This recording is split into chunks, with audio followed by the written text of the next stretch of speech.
Nos encontramos en el establecimiento en la Feria Científica 2016 Sensation. Lo que ustedes pueden ver atrás son los experimentos que tienen nuestros compañeros del liceo. Aquí como Canal 3 y medio vamos a averiguar sobre lo que ellos tienen. Estamos en la Feria Científica Sensation. Vamos a empezar con el primer grupo estudiantil del Liceo Monseñor, cuarto D, que nos va a presentar el ciclo del carbono y oxígeno. ¿Cuál es su nombre, chicos? El grupo está conformado por Valia Torres, Macarena Bizama y Jairo Zúñiga del cuarto año D. Y nuestro trabajo consiste en una maqueta para demostrar el ciclo del carbono y el oxígeno, que básicamente ambos se relacionan entre sí con la combustión, descomposición orgánica, proceso de fotosíntesis y respiración celular. Eso. Ahora, ¿cómo les motivó a hacer este trabajo? ¿Qué profesor les enseñó a hacer esto? Con el apoyo de la profe Berta Castro. ¿Por qué les llamó la atención este trabajo y no otro? Porque es algo muy interesante el ciclo del carbono y aparte por la contaminación que produce la industria y la relación que tiene con el oxígeno. Más que nada eso. Muchas gracias. Nos encontramos con nuestros alumnos del tercero D, que nos va a presentar fuegos de colores. Bueno, primeramente, ¿qué es el fuego?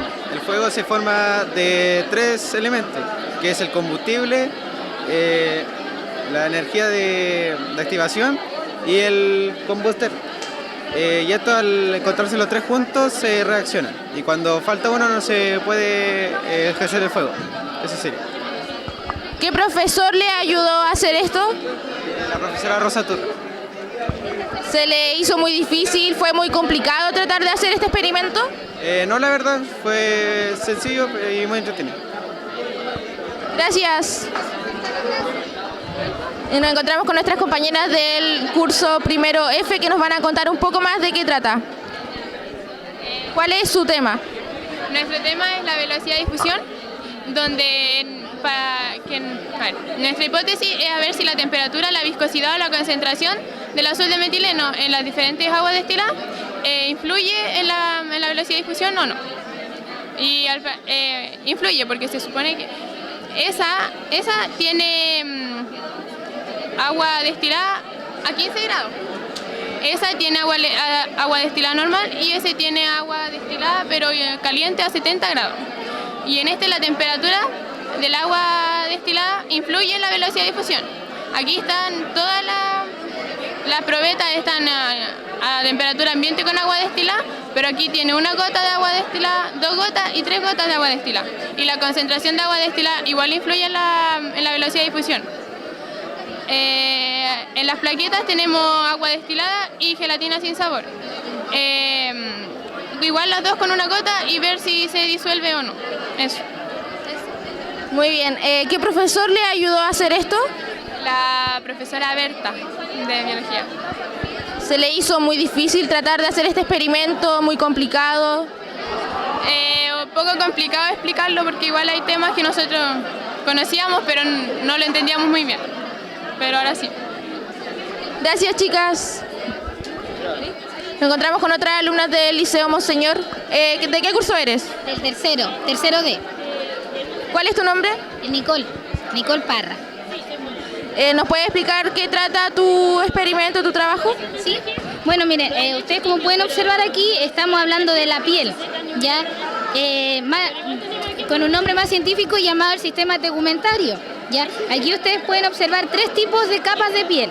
La primera capa, llamada epidermis, que es la capa que nos rodea a nosotros, por la que estamos formados. Luego viene la dermis, que es la capa de grasa que hay en nuestro cuerpo. Y por último, la hipodermis, ya que en la hipodermis se encuentra la mayor reserva de energía en nuestro cuerpo, ¿ya? Bueno, se podría decir que una de las capas más importantes que nosotros tenemos es la dermis, ya que aquí está toda la grasa de nuestro cuerpo y aquí se genera o prácticamente se secreta lo que es el colágeno, ya. El colágeno en algunos casos es el que determina el color de nuestra piel, si somos morenos, si somos blanquitos. en algunos casos las pecas y todo el tema. La escasez de la dermis o la escasez de colágeno puede provocar en algunos casos lo que es el albanismo, ¿ya? Ellos, por ejemplo, son muy, se podría decir que son muy sensibles al tema del sol y es por la escasez de colágeno, ¿ya? Y eso, este es mi proyecto de la piel. Ahora, ¿qué profesor le ayudó a hacer este experimento? La profe Berta Castro, la profe de biología. ¿Te costó mucho tratar de hacer esto? Bueno, al comienzo no tanto, o sea, igual un poco porque lo teníamos planificado hacerlo con otros materiales, ¿ya? Y con otros materiales no nos resultó, entonces tuvimos que idear varias formas para que esto nos resultara, pues y nos quedara así. Gracias. Nos encontramos con otras compañeras del curso tercero A. Chicas, ¿cuál es su nombre? Vania. Romanet. ¿Nos puede contar de qué trata? Nuestro objetivo es como ocupar la ciudad como un espacio educativo, en donde la matemática financiera es el nombre que se le da a nuestra especialidad, que somos especialidad de administración, en donde nosotros en la vida cotidiana podemos encontrar la matemática, en donde nosotros fuimos a supermercados, farmacias, en donde fuimos con un plan, que era era un almuerzo para 50 personas con un presupuesto de 250.000 pesos, en donde nosotros cotizábamos las 3 marcas distintas, en donde nosotros sacábamos el total y escogíamos la marca más conveniente.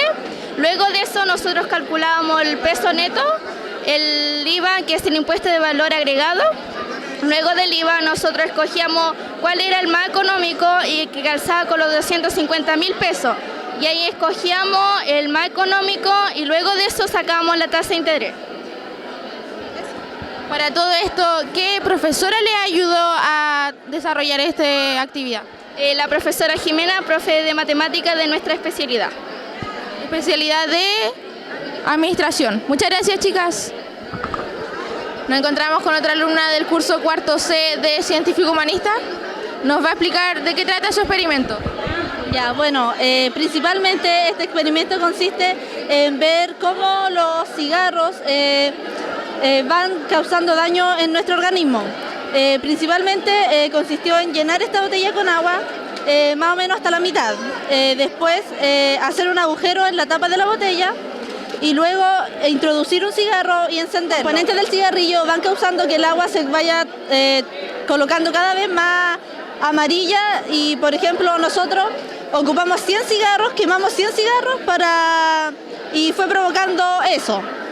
Y a medida que vayan aumentando la cantidad de cigarros, el agua se va a ir colocando cada vez más negra y al hervir esta va a provocar un polvo más o menos pegajoso, que este sería el que se pega en nuestros pulmones y provoca algunos tipos de cáncer.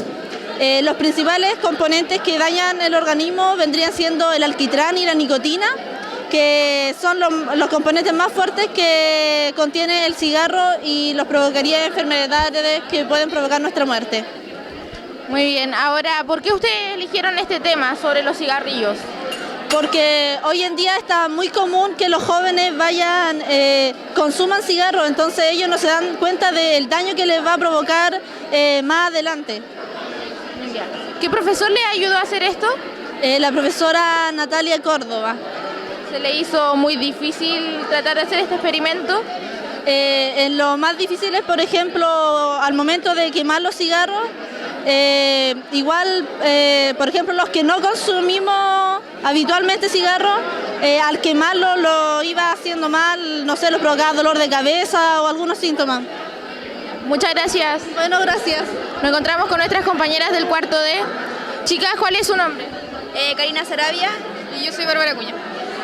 ¿Nos pueden explicar de qué trata su experimento?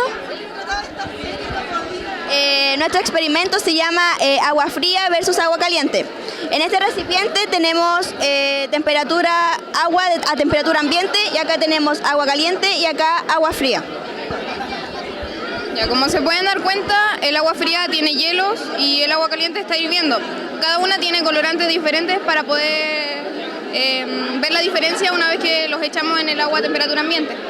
Se supone que el agua fría debe quedar abajo y el agua caliente arriba. Eso pasa por la separación de sus moléculas.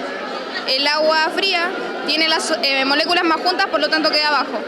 Y el agua caliente tiene sus moléculas más separadas y pelean entre ellas, por eso quedan arriba. Y eso. Chicas, ¿se le hizo muy difícil tratar de hacer este experimento? No, fue súper fácil, es súper fácil y se puede hacer en la casa, que es lo más divertido. ¿Por qué eligieron esto? Porque encontramos que nadie lo había mostrado y todos pensábamos que al mezclar el agua caliente con el agua fría se mezclan y se crea el agua tibia, pero no, resulta que se separan. Muy bien, ¿qué profesor de ciencias le ayudó a hacer este experimento? Nos ayudó la profesora Natalia Córdoba, de química. La profesora de química. Muchas gracias. ¿Sí? ¿Cuál es su curso? Cuarto año D. ¿Cuál es su nombre? Yo soy Javiera García, ella es Karina Barriga y ella Valeja Leal. Somos todos humanistas y estamos aquí en la feria.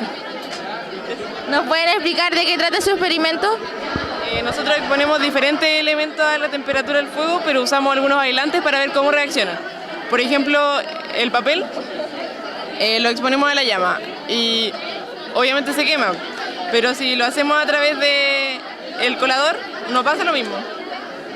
El colador solamente se ennegrece, pero el papel no llega a quemarse, porque porque el metal es un buen conductor térmico, entonces impide que el papel llegue a la temperatura necesaria para que se queme.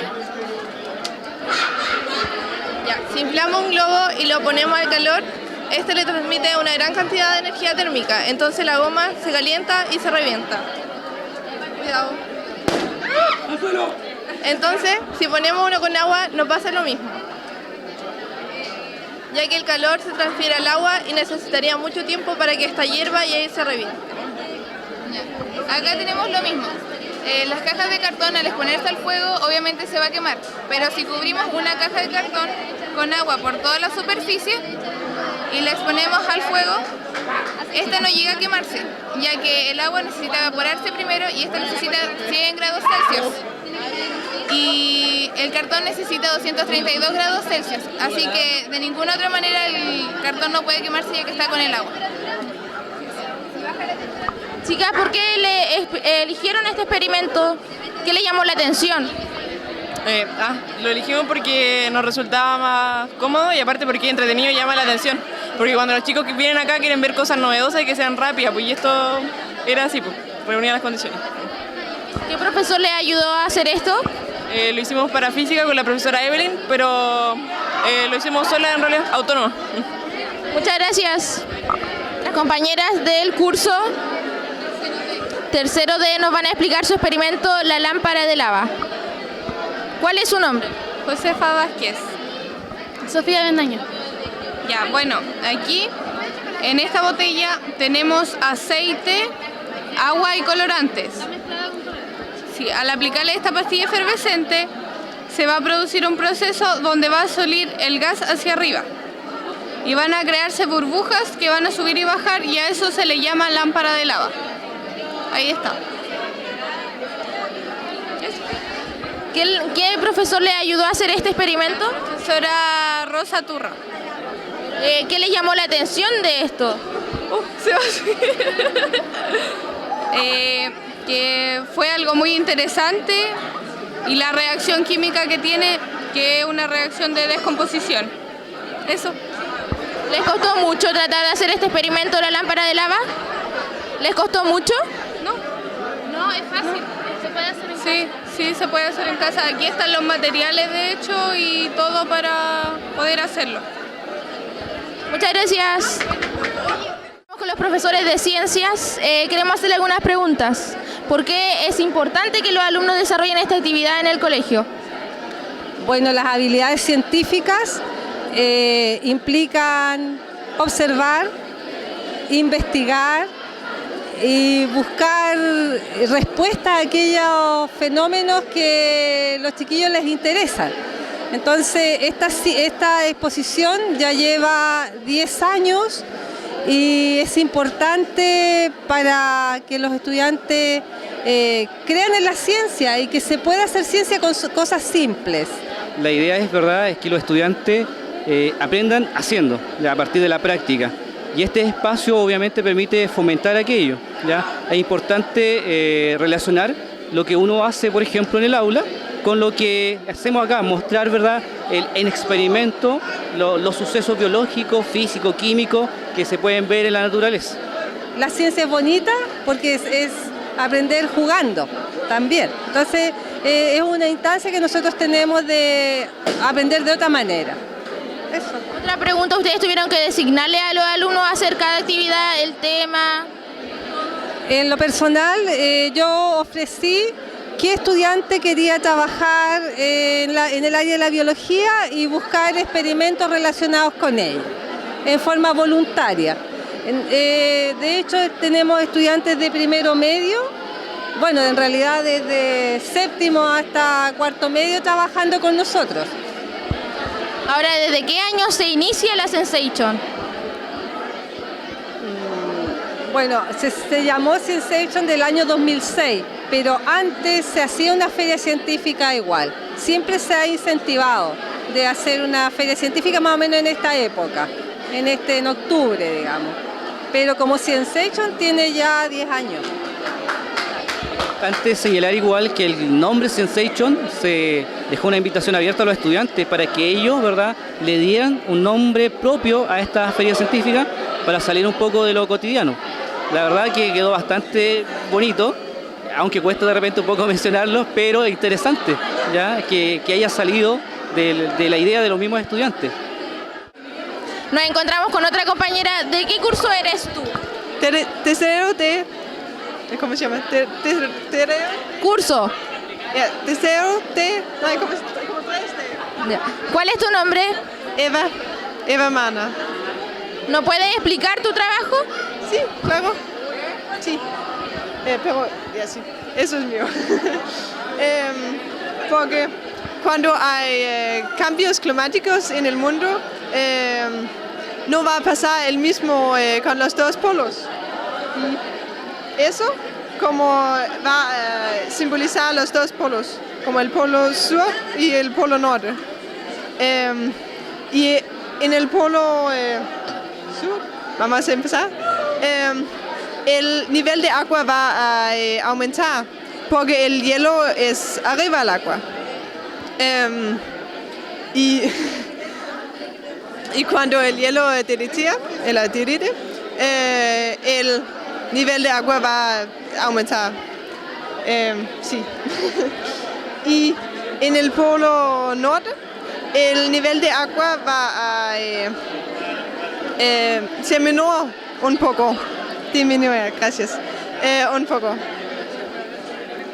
Porque hielo tiene una menor densidad que agua. ¿Cómo? ¿Eso? ¿Tengo algunas fotos? Por ejemplo, eso es hielo con moléculas fijas y agua aquí, que es más así. Y sí, mayor densidad. Ahora, esto es todo tu experimento, ¿cierto? Sí. ¿Te costó mucho? ¿Se te hizo muy difícil aprender esto? No. No creo, pero no sé si yo como. Bien, bueno. ¿Qué profesor te ayudó? Rosa. Sí.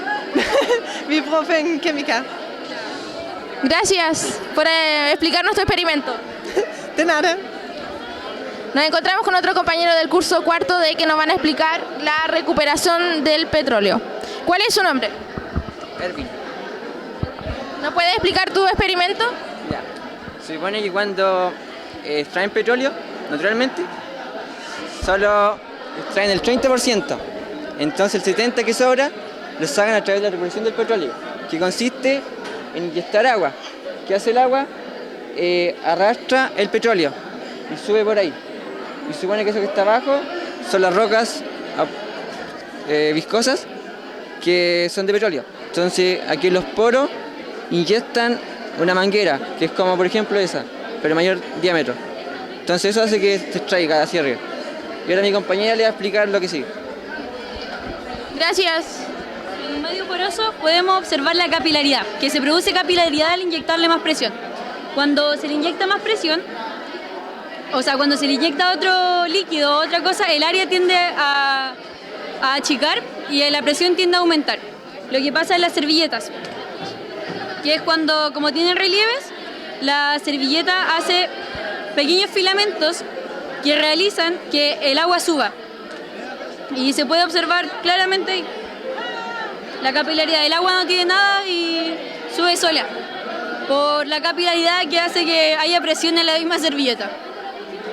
Y lo otro que sucede es el efecto Hamming, que habla de cuando existe la superficie de contacto, el ángulo de contacto.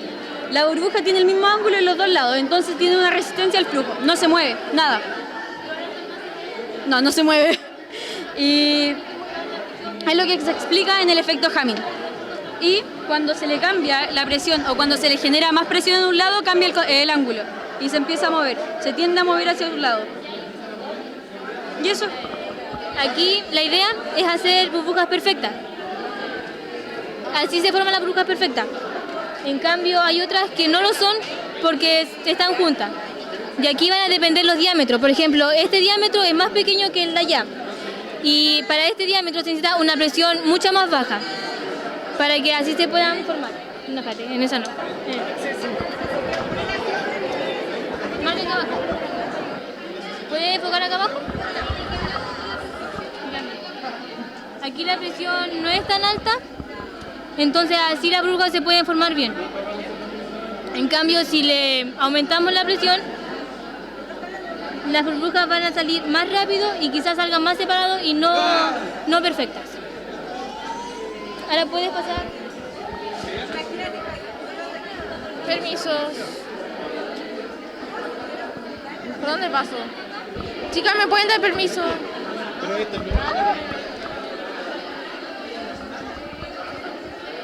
Acá la presión es mayor, espérate, no veo. La presión es mayor porque se necesita una mayor presión para el diámetro. Y así se forma la burbuja. Y aquí las burbujas van a estar más separadas por la misma presión que se ejerce. Chicos, ¿nos pueden explicar si les costó mucho? ¿Fue muy difícil tratar de hacer estos experimentos? Lo que más cuesta es intentar hacer las burbujas y que salgan bien. No tanto. Llegar a armar y listo. ¿Qué profesor le ayudó a hacer esto? El profe Leo, de matemática. Leonardo Vázquez. ¿Qué se le hizo difícil en el experimento? Lo más difícil fue poder buscar una presión perfecta para llenar los tubos más grandes. ¿Qué les llamó la atención que ustedes eligieron el tema? Que nosotros antes habíamos ido a probar este experimento en la Católica, en Temuco. Y ahí conocimos el tema y es bastante interesante, porque allá lo mostraron cómo ocupar burbujas para extraer petróleo. Gracias. Nuestros compañeros del segundo D nos van a explicar la contaminación en la sala de clases.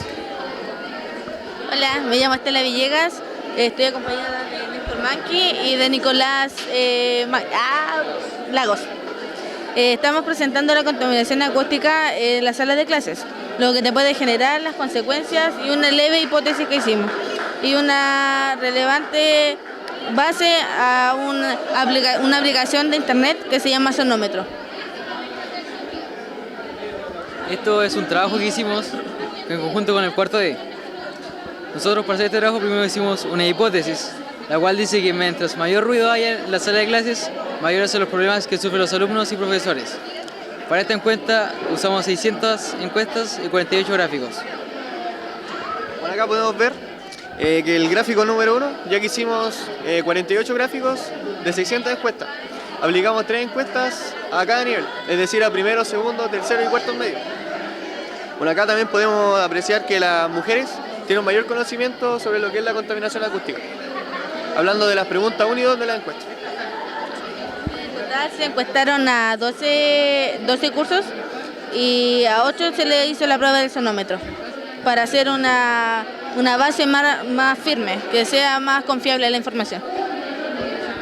Ahora, ¿ustedes eligieron el tema de la contaminación acústica en la sala de clases o se la designaron? ¿Qué profesor? La elegimos nosotros en conjunto con el profe Rodrigo Colihuil y el profe Berta. ¿A quién le afecta más? ¿A los alumnos o profesores? en realidad le afecta a ambos, ya que el ruido en la sala afecta al alumno en los aprendizajes y en el profesor a cómo enseña la materia. Si el profesor no está en un ambiente adecuado, no le va a poder enseñar bien a los alumnos. Si los alumnos meten ruido, no van a poder escuchar al profesor. Esto le puede afectar ya sea como el estrés, ya sea en el ámbito de cuerpo o psicológico. Más que nada se mete ruido más hablando y los decibeles no puede, dentro de una sala de clases no puede superar los 70 decibeles. Entonces superando eso ya es algo muy complicado para el cuerpo, le afecta mucho. ¿Qué fue lo que más le llamó la atención? Me llamó la atención que haya habido un mayor conocimiento de la contaminación acústica en las mujeres, ya que pensamos que podía ser ambos, depende de lo que las encuestas hubieran dicho. Eso es que... Muchas gracias. Nos encontramos con otros compañeros del curso cuarto D que nos van a explicar su experimento. ¿Cuál es su nombre? El tema es la temperatura de Curry. Esta es la que alcanza un metal. ¿Qué se ríe? Con el tema. ¿De nuevo? Ya. Voy a decir cuáles son sus nombres. Ya. ¿Cuáles son sus nombres? Nicolás. David Pichón. ¿Nos pueden explicar de qué trata su experimento? Trata de la temperatura de Curry. Esta es la que alcanza un metal y pierde sus propiedades magnéticas. Y cuando se vuelve a enfriar, vuelve a recuperarlas. Ahora les voy a explicar qué ocurre al aplicar calor al hierro. Esto va a perder su magnetismo al alcanzar 768 grados Celsius de calor. Y va a ocurrir el fenómeno de la pérdida de temperatura reversible, que al enfriarse va a volver a tener magnetismo y se va a poder de nuevo adherir al imán.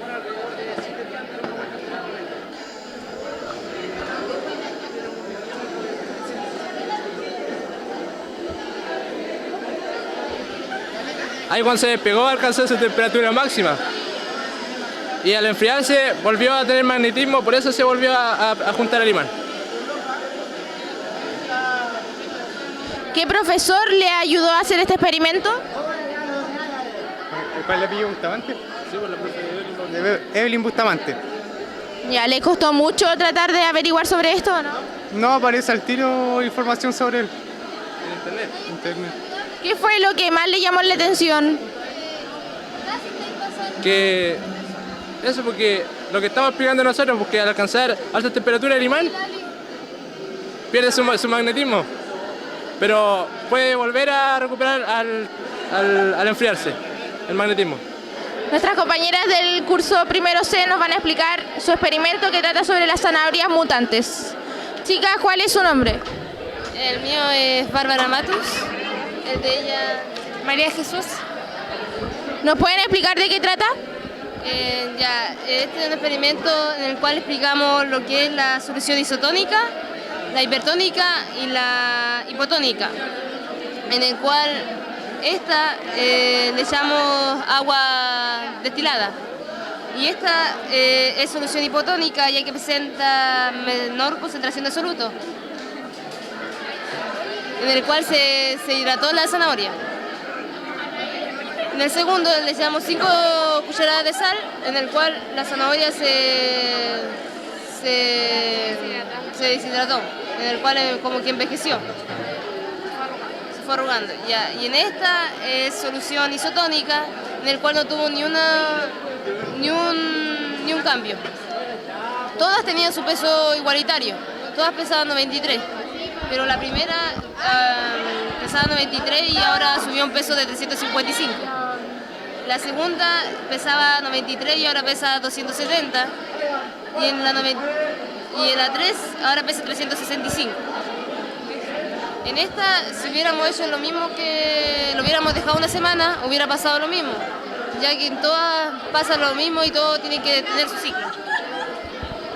¿Qué profesor le ayudó a hacer esto? La profesora Berta. La profesora Berta. De biología. ¿Les costó mucho tratar de averiguar este experimento? No, porque ya habíamos pasado la materia y ya habíamos hecho este experimento. Ya teníamos preparación. Sí. Gracias. Nos encontramos con las compañeras del cuarto C que nos van a explicar su experimento. ¿De qué trata su experimento? El primero es una mezcla de maicena con agua que al juntarse esta mezcla aparentemente queda en estado líquido. Pero luego si le agregamos presión y temperatura, esto se vuelve dura, como aquí ahora. Y al agarrarla, toma forma y luego vuelve a ser líquida. Bueno, ahora está más o menos dura, pero ya. Y ahí vuelve a mezclarse con la demás. ¿De qué material está hecho esto? Maicena con agua. Maicena con agua. ¿Les costó mucho tratar de hacer este experimento? ¿Cómo? ¿Costó mucho tratar de entender este experimento? No, el de maicena no. Ese es otro experimento que tenemos. De hecho, este experimento es súper fácil, ya que es un experimento casero con materiales caseros. Se llama fluido no newtoniano porque Newton dijo que la materia solamente puede tener un estado, que puede ser sólido, líquido o gaseoso. Pero este rompe con los esquemas, ya que al ejercer fuerza, como dijo mi compañera, se vuelve sólido y al no ejercerla es líquido. Este otro experimento es nieve instantánea. Es un polímero en el que se encuentran los pañales, que es un polvo blanco que al mezclarlo con agua se vuelve como una nieve instantánea. Es el que absorbe el pipí de los bebés. Y eso. Nos encontramos con otros compañeros del Liceo Monseñor que nos van a explicar los tipos de tejidos celulares. ¿Cuál es su nombre y de qué curso son? Soy Carolina Gutiérrez del tercero D. Y Javier Martínez del mismo curso. ¿Nos pueden explicar de qué trata su experimento? Sí, nuestro experimento trata acerca de los tipos de tejidos celulares que hay de acuerdo a las células que hay. Por ejemplo, como existen dos tipos de células eucariontes, la célula eucarionte vegetal y la célula eucarionte animal. Entonces queremos explicar qué tipo de tejidos hay de acuerdo a estos dos tipos de especies. Por ejemplo, en el caso de la eucarionte animal existen 4 tipos de tejidos diferentes. Tenemos el epitelial, el muscular, el conjuntivo y el nervioso. Cada uno tiene una función específica y se organizan las células de una manera diferente.